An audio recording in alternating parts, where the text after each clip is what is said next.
My name is Ethan Cole, I'm 23 years old, and I live in San Francisco, California, though a part of me will always belong to that small town in Ohio where I grew up trying to be seen by parents who never really looked my way.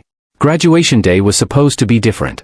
You imagine that moment your whole life, walking across the stage, hearing your name echo through the auditorium, locking eyes with your parents as they clap until their hands hurt.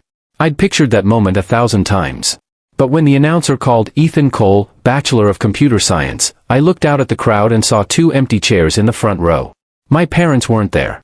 Before I tell you my complete story, subscribe and comment where you're watching from. I'd love to know how far this story travels.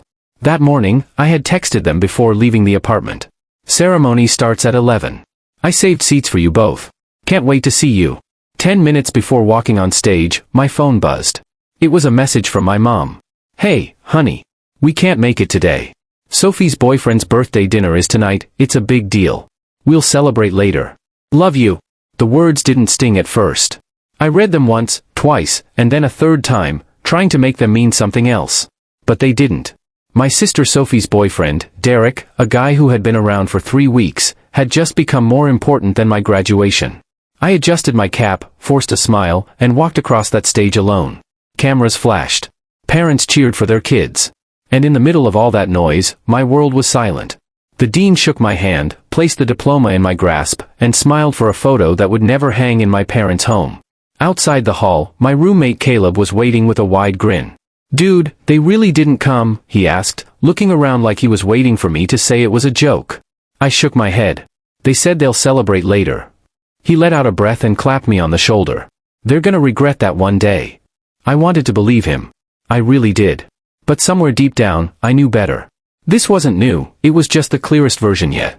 Sophie had always been the golden child. She got the bigger bedroom, the expensive birthday parties, the attention, the spotlight, all of it. When I was 16 and won a regional coding competition, my dad said, "That's nice, Ethan. But you should get outside more." When Sophie got second place in a local modeling contest, my parents threw her a dinner, posted about it for weeks, and acted like she'd won a Nobel Prize. Now here I was, college graduate, first in my family to earn a tech degree, and they were at a stranger's birthday party. I tried to shrug it off. Because truthfully, I had bigger things waiting for me that day. My graduation wasn't the only milestone on my calendar. That afternoon, I was scheduled to meet 2 major tech investors, Marcus Bell and Daniel Reed, men known for turning small startups into industry giants. They had reviewed the security software I'd spent 2 years developing and were ready to discuss final numbers. It was the kind of meeting most graduates only dream of having. Still, as I walked to the parking lot holding my diploma, I couldn't shake the image of those empty seats. It wasn't just about this one moment. It was about every time I'd looked for them and found silence instead. The drive downtown took 20 minutes, but it felt longer. My reflection in the rearview mirror looked calm, professional even, but my chest felt tight. I kept thinking about my mom's text, "We'll celebrate later." Later. There was always a later. When Sophie got her first modeling gig, my dad drove 4 hours just to bring her flowers. When I built my first working prototype, he said, "That's cool. You know what would really make me proud? A steady paycheck." I parked in front of the glass building downtown and stared up at it. The kind of place that smelled like success, polished floors, mirrored walls, everything humming with quiet confidence. As I walked toward the elevators, I pulled out my phone one last time. Another notification popped up. It was a photo, Sophie holding a cake while Derek blew out candles, my parents clapping behind him, faces glowing in the restaurant's golden light. The caption read, "Family first." I let out a shaky laugh, half disbelief, half heartbreak. Family first. The words hit harder than I expected. When the elevator doors opened, I stepped in and caught my reflection in the mirror. Same suit I'd worn at every important moment in my life. The one they never showed up for. But I wasn't walking into this meeting for them. I was walking in for me. By the time I reached the 20th floor, I had buried the hurt somewhere deep enough that it wouldn't show on my face. As the elevator chimed open, I straightened my tie and reminded myself, this was my day. They might not be in the audience, but I was still walking across a stage. And this time, when the applause came, it would come from people who saw my worth, not the ones who ignored it. The conference room smelled like fresh coffee and ambition. Floor-to-ceiling windows wrapped around the corner of the 20th floor, overlooking the San Francisco skyline like a living painting. This was it.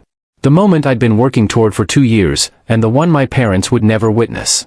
I checked my reflection in the glass, same gray suit, steady hands, fake calm. The only thing betraying how I really felt was the phone buzzing in my pocket. I made the mistake of looking. More photos. My family still at that restaurant, plates of appetizers spread across the table, Sophie leaning into Derek, my dad's arm on his shoulder like he'd known him his whole life. Another caption from Mom. Such a special day for an even more special guy. I stared at it for a second too long. Then I locked my phone, slipped it into my pocket, and inhaled. The door opened. Marcus Bell walked in first, dark suit, confident stride, the kind of man who could silence a room just by entering it.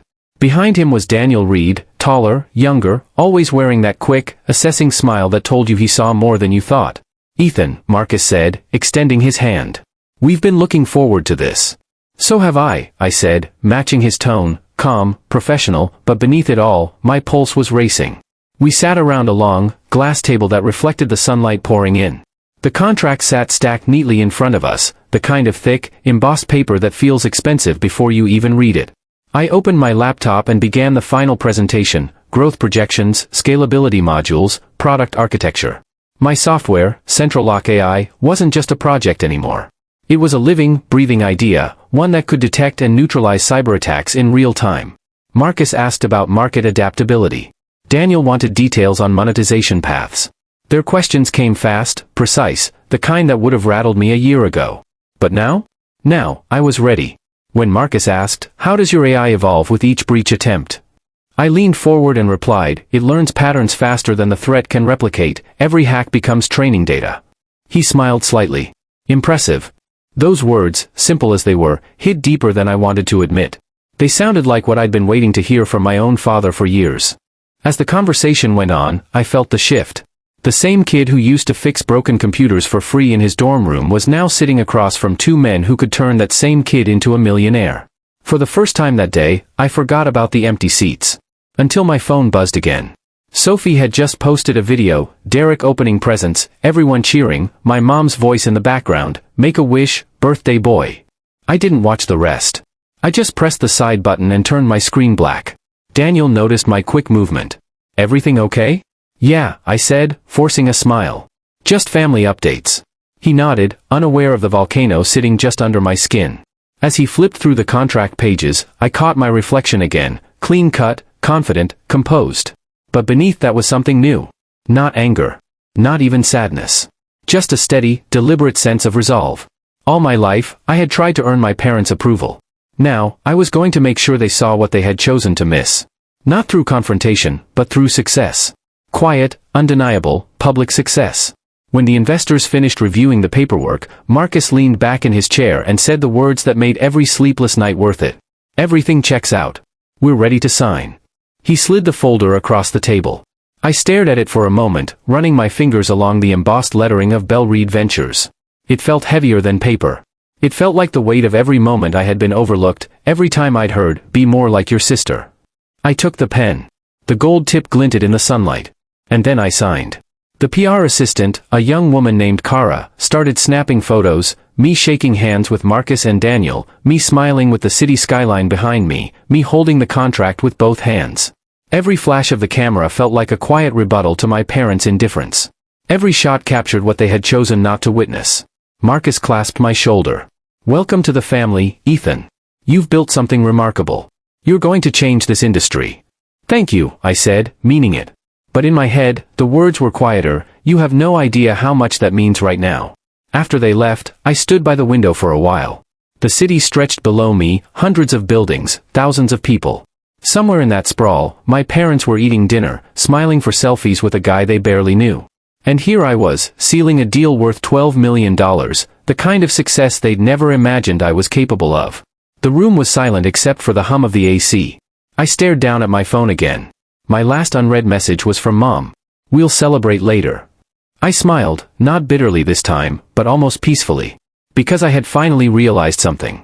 I didn't need them in the audience to validate my success. But I could still make sure they saw it. Kara returned with a small flash drive. "Here are the final photos," she said. "Unedited, but honestly, they look perfect." "Thanks," I said, tucking it into my pocket. "You might have just made my day." She laughed softly, unaware of how right she was. When I stepped out of that building, the cool evening air hit me like a reset button. The city was alive, car horns, chatter, streetlights flickering on. I pulled out my laptop at a bench near the plaza fountain and uploaded 3 photos. Me signing the contract. Me shaking hands with Marcus and Daniel. Me standing against the skyline, smiling just enough. The caption came to me slowly, every word deliberate. Graduated this morning. Signed a $12 million deal this afternoon. Grateful for the people who showed up for me. No hashtags. No tags. No mention of my parents. Just that. I hit post. And for the first time in a long time, I felt free. By the time I walked back to my apartment that evening, the city was glowing under the soft haze of twilight. I should have felt exhaustion, or maybe disbelief, but what I really felt was stillness. For once, my life wasn't spinning around someone else's choices. The air in my apartment was warm and quiet. I set my bag down, made coffee, and opened my laptop. The post I'd made an hour earlier had already started to move. Notifications poured in, likes, comments, messages. My old classmates, professors, and even my high school robotics coach had commented things like, "Proud of you, Ethan. Knew you'd go far. You did it, man. This is huge. 12 million? Dude, that's insane." And then one caught my eye. "Tell me your parents are crying happy tears right now." I smiled faintly. They probably weren't crying, but tears were definitely part of it. I refreshed again. The numbers were climbing faster than I expected, hundreds of likes turning into thousands. The story was spreading. A local tech blog had already reposted it with the headline, "Recent graduate signs $12 million AI deal the same day as his ceremony." It didn't even feel real. My phone buzzed again, and this time, it was a message from my cousin Alex. "Bro. Your parents know." I typed back quickly. "Already? Yeah. Someone at that dinner showed them your post. I don't think it went well." I leaned back, staring at the ceiling. A small, quiet part of me had been waiting for this. Alex called 2 minutes later, voice low like he didn't want anyone to overhear. "Dude, apparently your mom stormed out. Some lady at the table asked why they weren't at your graduation, and your dad tried to play it off, but Sophie lost it." I could almost see it. My dad's jaw clenching, my mom searching for excuses, Sophie crossing her arms in defense. The family's picture-perfect bubble cracking for the first time. "They said they didn't think the ceremony was a big deal," Alex added. "That you were gonna be busy with your investor thing anyway." "Right," I said flatly. "Because that totally justifies skipping it." He laughed awkwardly. "They're calling it a misunderstanding." "It's not," I said quietly. "It's a pattern." After the call, I stared out the window for a long time. The skyline shimmered under the city lights, and for the first time, I realized how symbolic that view was. They had chosen to sit in a restaurant under warm, dim lights, celebrating a stranger. I was standing under the glow of something real. By 8 p.m., the post had exploded. Hundreds of shares. Dozens of messages from people I hadn't talked to in years. Even my old programming professor reposted it with the caption, "Proud moment for one of my best students." And then came another text, this time from Aunt Karen, my dad's older sister. She'd always been the only one who really saw me growing up. "Ethan, I just saw your post. I'm so proud of you. Please tell me your parents were there to see it." I hesitated before replying. "They weren't." My phone rang instantly. "Ethan, what do you mean they weren't?" she demanded. "Where could they have possibly been?" "At Sophie's boyfriend's birthday," I said, the words tasting bitter on my tongue. There was silence on the other end, then a sharp sigh. "You're kidding." "I wish I was." "Oh, honey," she said, voice softening. "You deserved better than that. You always did." Her words lingered in my chest long after the call ended. For years, I had been the quiet one, the one who swallowed his pride and said it's fine while watching my parents shower Sophie with attention. Now, I didn't have to say anything. The truth was doing the talking for me. At 9:15, the first call came from my dad. I watched his name flash on the screen and let it ring out. Then my mom's name appeared. Then both. Then again. By 10 o'clock, I had 14 missed calls. I opened my laptop again and added a simple line under my post. Couldn't have done it without the people who believed in me from the start. Within minutes, the comment section exploded again. "That's right, it's always the ones who show up that matter." This hit harder than it should. "Proud of you, man. Some people don't deserve front row seats." It wasn't petty. It wasn't cruel. It was the truth. By 10:45, the calls had reached 27. By 11 o'clock, my mom's text started coming through. "We need to talk. Please call us. Why didn't you tell us about this deal? Ethan, this isn't fair." I stared at those messages, and for once, I didn't feel guilt. Just relief. I didn't need to scream or demand an apology. The silence on my end was doing the job. At 11:20, Aunt Karen texted again. They're furious. Not about what you did, about how it looks. That made me laugh. Because that had always been the theme of our family, how it looks. Sophie's image, their reputation, their appearance of being the perfect, proud parents. They wanted the world to think they had done everything right. But tonight, the world saw what they really missed. By 11:50, my phone lit up again, my dad's name flashing for the 42nd time. I let it ring. Then again. By midnight, the count was 47. I sat on the couch, the city humming outside my window, the phone vibrating on the coffee table, and for the first time, I felt something I'd never felt before. Peace. It wasn't victory, or revenge, or anger. It was simply the weight lifting, the years of trying to prove myself evaporating into the quiet realization that I didn't need to anymore. The last time my phone rang, I looked at the screen one final time. Dad. 47th call. I smiled faintly and whispered to myself, now you see me. And I let it ring. The room was quiet except for the hum of the refrigerator and the faint ticking of the wall clock.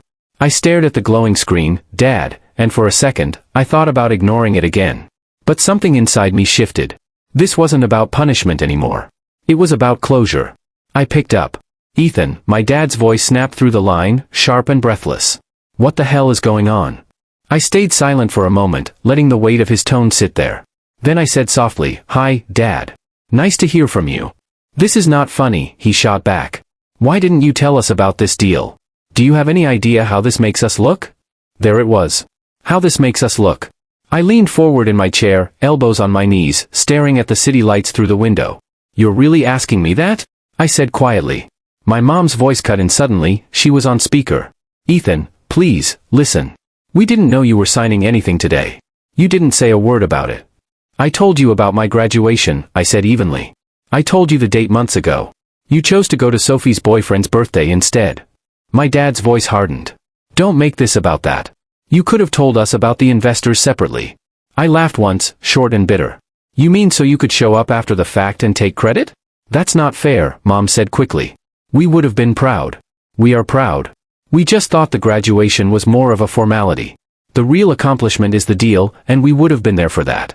I could hear my own heart beating in my chest. You're right, I said quietly. It is the real accomplishment. And you missed that too. The line went silent.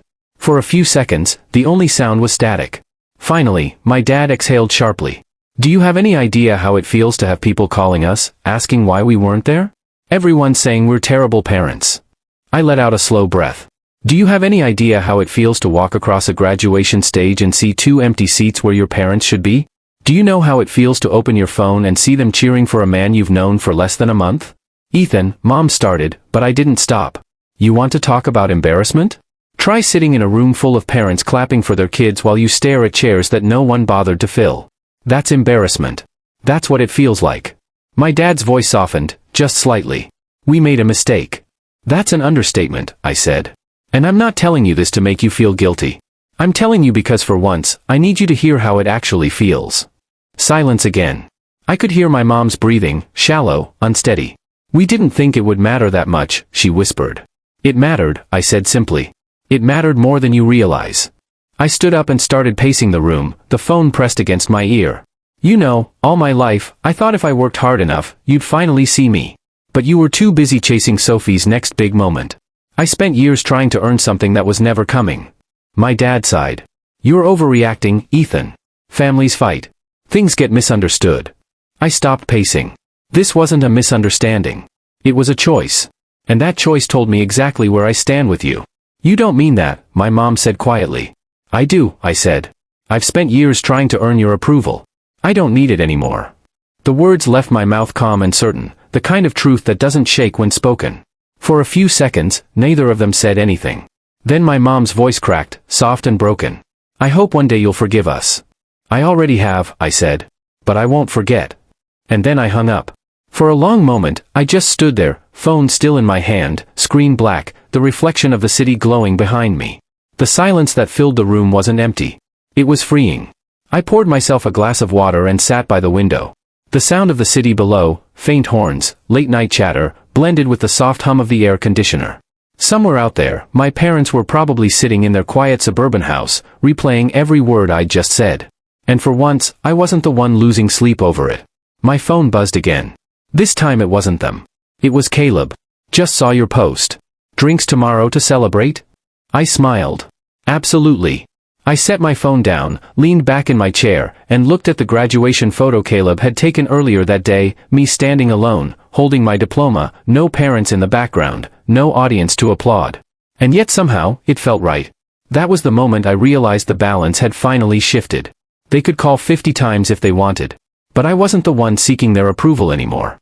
The next morning, sunlight spilled through my apartment window, warm and soft against the hardwood floor. For years, I had woken up carrying the same invisible weight, the need to prove myself to people who never noticed the effort. That morning, for the first time, it was gone. The phone on my nightstand sat silent. No missed calls. No long texts filled with half-explanations or guilt. Just stillness.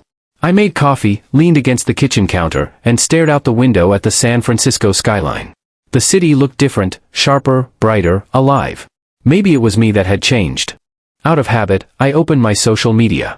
The post from yesterday had exploded overnight, thousands of comments, hundreds of shares. Classmates, mentors, complete strangers, all celebrating the same thing. But they weren't just congratulating me on the money. They were talking about the message. This story hit hard. Sometimes the people you love most won't show up, and that's okay. Man, I needed this reminder today. You don't owe anyone your worth. They should have seen it. Scrolling through them, I realized something. My story wasn't just mine anymore. It had become a mirror, for everyone who had ever been overlooked, ignored, or told they weren't enough. In the middle of those comments, I saw one that stopped me cold. It was from Aunt Karen. Ethan, you've always been enough. You didn't need their applause to prove it. I read that one twice, maybe 3 times. It wasn't loud or dramatic, but it was honest. And that made it powerful. By afternoon, I met Caleb at our usual spot downtown, a quiet cafe near the corner of Market Street. He was already at the window table, 2 coffees waiting. So, he said as I sat down, a grin tugging at the corner of his mouth. You've officially gone viral in the tech world. How's it feel, Mr. 12 million? I laughed softly. Honestly? It feels like I finally stopped waiting for a seat at a table that was never meant for me. Caleb raised his cup. Then here's to building your own table. We clinked cups, the sound small but satisfying, like closure disguised as coffee. Later that evening, after the caffeine buzz faded and the city lights came on, I got a text from my mom. We'll give you space. We love you. No explanations. No attempts to rewrite the past.